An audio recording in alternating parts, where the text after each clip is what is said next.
Est-ce que je t'entends mal? Où est-ce que tu étais? Mon mari qui m'a méprisé parce qu'il gagne plus d'argent que moi est maintenant à genoux devant moi. Jolene, je n'ai jamais ressenti ça avant. Je veux que tu partes. Je te donnerai la garde. En fait, nous allons avoir un bébé et je veux qu'elle accouche en toute sécurité. Alors vas-tu quitter ma maison ce mois-ci? Il dit cela avec des yeux étincelants, mais ce qu'il dit est dégoûtant. D'accord, voici les papiers du divorce. Je ne prendrai que les filles les plus jeunes. Je ne sais pas pour cet autre enfant. J'ai dit ça d'une voix calme. Emmène notre fille aînée avec toi. Il insistait vraiment. Tu veux pas faire ça? Parce qu'elle est... Mon nom est Claire. J'ai 45 ans. J'ai un mari, Jacques, qui a le même âge que moi, et 3 filles. Le plus âgé a 20 ans, et les filles plus jeunes sont en 5e et 4e année.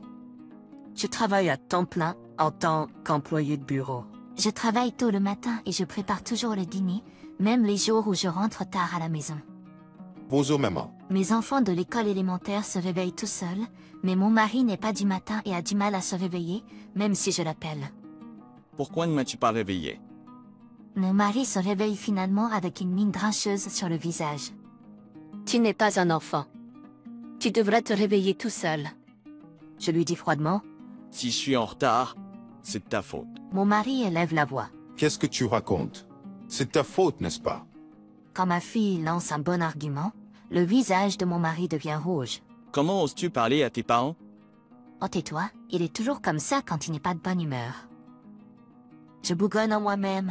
Ah, nous allons être en retard si nous ne partons pas bientôt, n'est-ce pas? Mon mari claque la langue à mes mots et sort en hâte de la maison. C'est la scène chaque matin dans notre maison. Et il y a un autre problème. Mika, es-tu réveillée? Si tu ne te prépares pas tout de suite, tu seras en retard pour le travail. J'appelais ma fille Aiden et Gabrielle à travers la porte. Ferme-la, il reste de parler hier. Va-t'en. J'ai entendu un bruit dans la chambre, comme si elle lançait quelque chose contre la porte. Gabrielle a un caractère colérique. Après avoir obtenu son diplôme d'études secondaires, elle a trouvé un emploi, mais il n'a pas duré et elle a démissionné, puis est passée d'un emploi à un autre. Pour ce qui est des raisons de sa démission, elle a dit qu'elle se sentait exclue et que ses collègues parlaient d'elle dans son dos. Elle n'écoutait pas ce que j'avais à dire. Oh d'accord, je suis désolé. Je suis désolé. Elle s'excuserait comme ça, mais se moquait de moi. Lorsque j'ai découvert qu'elle avait mis de côté de l'argent en vendant les affaires personnelles de ma fille cadette, sans leur permission, je pensais qu'elles étaient des ordures. Alors je les ai jetées quand elle a dit cela avec un sourire en coin. J'étais tellement en colère que j'ai failli la frapper. Lorsqu'elle a dit cela avec un sourire en coin, lorsque la prochaine facture de téléphone a dépassé 500 $, je l'ai grondée.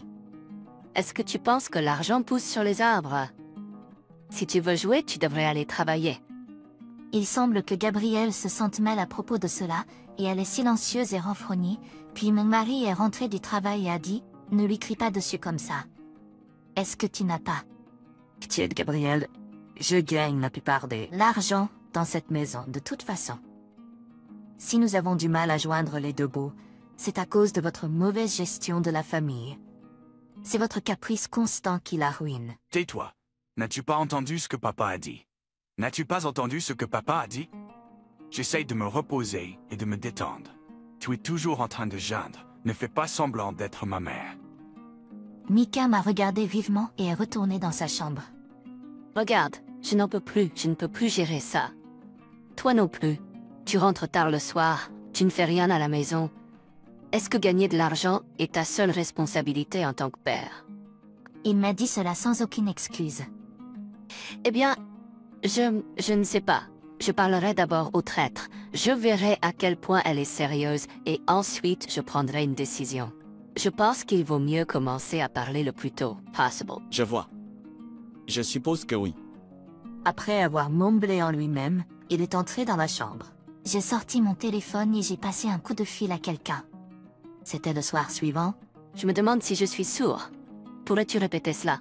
Devant moi se trouvait mon mari, qui a l'habitude de me regarder de haut, et une jeune femme qui se tient à ses côtés, me regardant avec un sourire suffisant. Jolene Bia, je n'ai jamais ressenti cela auparavant. Je veux que tu partes. Je te donnerai la garde. En fait, Julie attend un bébé, et je veux qu'elle l'ait en paix.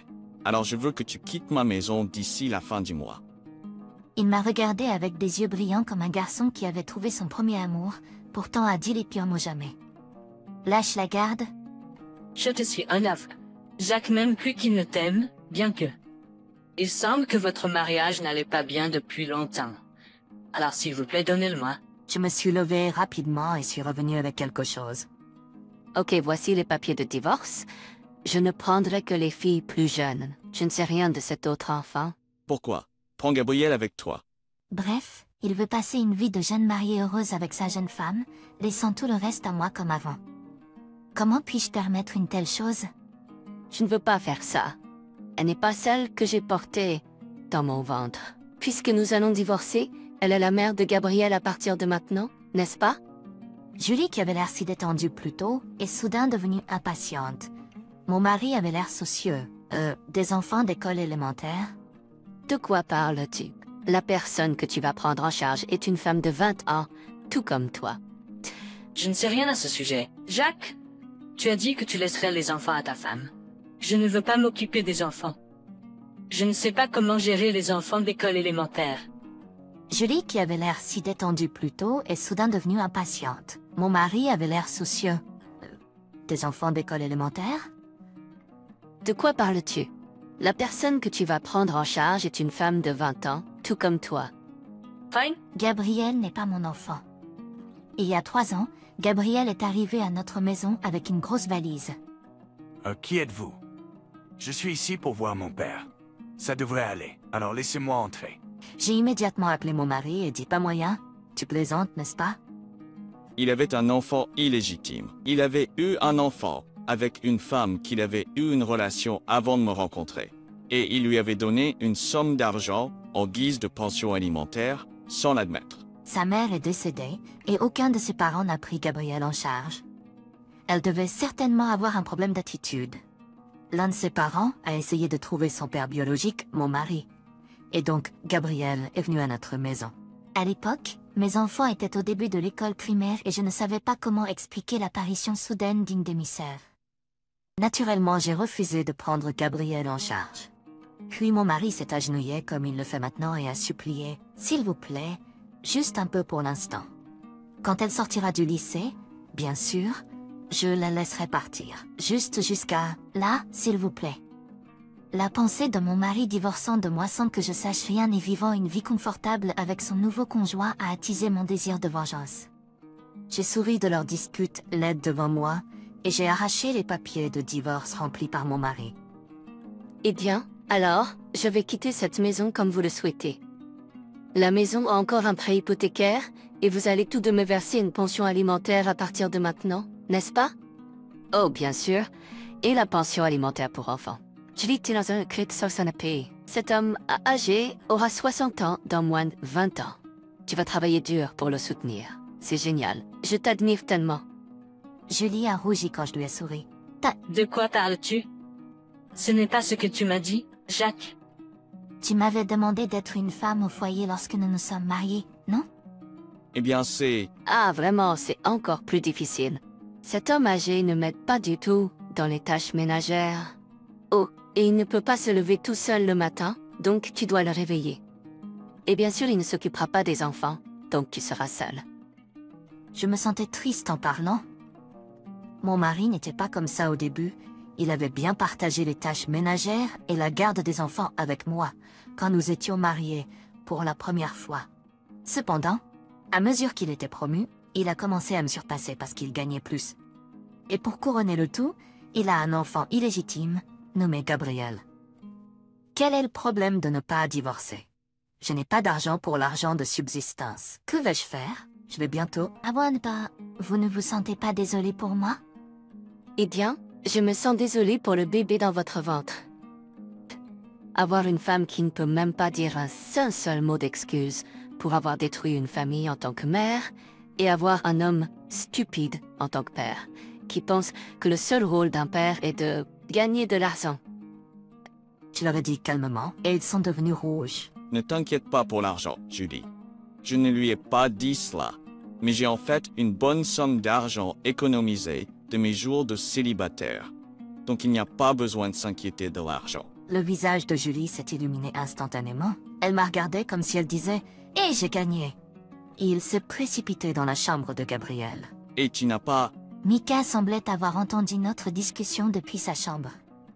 Eh bien, j'ai emprunté de l'argent. Je ne connais pas le montant total, mais peut-être environ 2000 $ ce mois-ci. Je ne connais pas le montant total, mais peut-être environ 2000 $ ce mois-ci. Mais je n'ai pas le choix. Je suis en train de me recharger les batteries. Alors c'est de ta faute d'être radin et de ne pas m'avoir donné d'allocation. M'a regardé en train de me disputer avec ma fille, avec une expression tendue sur le visage. J'étais derrière elle. Elle est une fille pleine d'énergie. Je ne pouvais même pas la gérer. Bonne chance, sa nouvelle maman. Oh, et n'oublie pas la pension alimentaire. Gilles est tombé à genoux et a commencé à attendre. Je suis partie sans un mot et suis sortie de la maison en me sentant léger. Merci de m'avoir attendu. Allons à notre nouvelle maison. Mes filles sont venues me voir en souriant. Tout va bien? C'est une grande victoire. J'ai fait un signe de paix et donné une tape dans la main à mon ami. C'est l'histoire de mon ami. Il a dit, ne penserait-on pas que 80% de l'histoire parle de lui? J'avais du mal à retenir mon rire. La nuit dernière, mon mari m'a raconté l'histoire et je me suis rendu compte qu'il en était ainsi, alors je lui ai demandé de s'occuper de mes filles pour moi. J'ai ri de mon mari qui avait vraiment apporté sa petite amie. Je me préparais à quitter la maison pour divorcer de mon mari. Le contrat pour la nouvelle maison avait été signé quelques jours auparavant et la plupart des affaires avaient été déplacées. Quelques jours plus tard, j'ai été contactée par les deux parties par l'intermédiaire de mon avocat. Votre mari réclame une réduction du montant et le partenaire infidèle dit que la relation avec votre mari est fausse. J'ai soumis un nouvel enregistrement audio de la discussion. Ensuite, j'ai commencé à ignorer leurs appels. Alors j'ai envoyé une lettre recommandée à leur lieu de travail et à la maison des parents de l'amant. Ils semblaient avoir abandonné. Et la somme d'argent que j'avais demandée m'a été transférée plus tard. Le mois prochain, mon mari et Gabriel sont apparus devant moi sur mon chemin du travail à la maison. Claire, s'il te plaît, rentre à la maison. J'avais tort. Tu es tous cœur. Tu es toujours en colère contre moi, n'est-ce pas? Pourrais-tu me pardonner pour cela? Reviens à la maison, maman. Papa s'attend à ce que je fasse tous les travaux ménagers. Vous essayez tous les deux de me vendre quelque chose que je ne veux pas acheter. C'est plutôt dégoûtant, alors vous feriez mieux d'arrêter. Je ne suis pas en colère, mais je n'ai aucun sentiment pour vous du tout. Et oh, n'est-ce pas cette jeune femme avec vous aujourd'hui? Mijn mari vertegenwoordigt apartheid esquax wild voor de moine deliberdrim. Oh, et qui est ta mère? Tu veux dire moi? J'ai seulement 2 filles, tu n'es pas ma fille. Gabriel, n'es-tu pas celui qui m'a dit de ne pas agir comme ta mère? Tu n'aimes pas ça, tu n'aimes pas ça. Prends-toi en main. Je réprimandais Gabriel de la sorte encore et encore. Gabriel a rejeté, moi. Et de mon côté, j'ai fait de mon mieux pour gérer même si elle n'était pas ma propre fille. Mais maintenant, cela est terminé. Maintenant que nous sommes divorcés, ces deux-là sont des étrangers. Complet pour moi. S'ils viennent à nouveau, je vais appeler la police sans hésitation. Bien sûr, parce qu'ils sont des étrangers maintenant. Ils se sont enfuis de moi comme s'ils paniquaient à l'idée de la police. Je me suis dit qu'ils se ressemblaient juste, et que leur personnalité insouciante était tout simplement comme un père et un fils en effet. Incidemment, j'ai su de mon avocat que Julie et Jacques s'étaient séparés peu de temps après cela. Il s'est avéré que la grossesse de Julie était également une histoire folle et qu'ils avaient fait un effort commun pour éviter ma demande de pension alimentaire, pensant que je pourrais avoir pitié d'eux s'ils me le disaient. En tout cas, ils ont dit à leur avocat que leur amour était pur. Je ne comprends pas quel genre d'esprit elle a dit tout, mais peut-être que mon ex-mari, qui est devenu chef de département à un jeune âge, a bien plu à elle. Cependant, il s'avère que l'homme n'est pas meilleur qu'un écolier qui ne peut pas se lever le matin tout seul. Elle devrait être reconnaissante envers moi de l'avoir découvert avant qu'il ne se marie. Toutefois, j'ai découvert l'affaire grâce à un subordonné de mon ex-mari que j'ai rencontré par hasard au supermarché. Il est très proche d'un de ses subordonnés, et il y a des rumeurs à ce sujet dans l'entreprise. Je me suis demandé si c'était vraiment correct, car leur écart d'âge était comme un père et un enfant. Mais je n'ai eu aucun doute sur la confiance à accorder à mon ex-mari après avoir entendu une telle rumeur. Mon ex-mari a été rétrogradé et Julie, l'infidèle, a démissionné de son poste de parente. Julie semble avoir emprunté de l'argent à ses parents pour payer l'argent de la pension alimentaire, et maintenant, du matin, soir sous leur surveillance étroite. Elle semble avoir envisagé une vie élégante en tant que femme au foyer mariée à mon ex-mari, qui est un gestionnaire, mais une telle vie est un rêve. Elle doit avoir appris la dureté de la réalité à la dure. Ne sous-estimez pas la vie, jeune fille.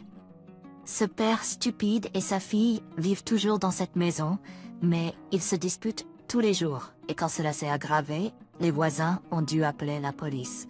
Je pense que Gabriel est juste frustré, bien que mon ex-mari semble accomplir ses devoirs paternels. Je suis sûre que la maison est en désordre, mais elle ne me dérange pas.